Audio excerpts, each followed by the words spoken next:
medyo obvious yun. Kasi si Henry Alcantara, siya yung district engineer hanggang June this year.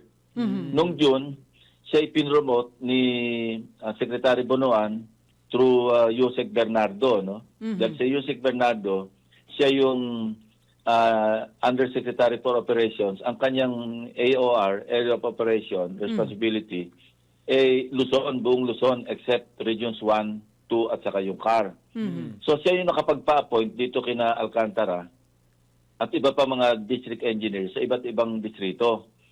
So itong si Alcantara, hanggang dun sa district engineer, si Bryce Hernandez nag-take over lang as OIC, district engineer, nung inappoint siya ni Secretary Bonoan as OIC RD. Assistant Regional Director ng 4A.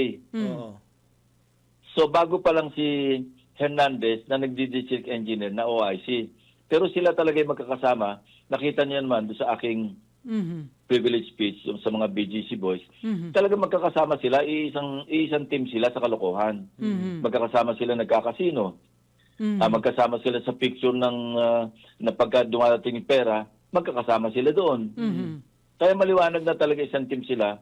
At mas kapanipaniwala yung pagturo ni na Bryce Hernandez kay Henry Alcantara na siya yung mas maraming alam kung sino pa yung pinagbibigyan na sila maaaring hindi nila abot. Kaya lang naman siya nag-testify na yung isang bungkos ng pera doon para sa isang di umano'y congresswoman na dating Yusek, dahil natatandaan niya na merong bond paper na may nakapangalan doon sa sinasabing congresswoman. Yung iba hindi niya matandaan. Kaya nga naisip ko rin, payagan siyang lumabas, baka yung iba, ma-recall niya o nakapag-take note siya.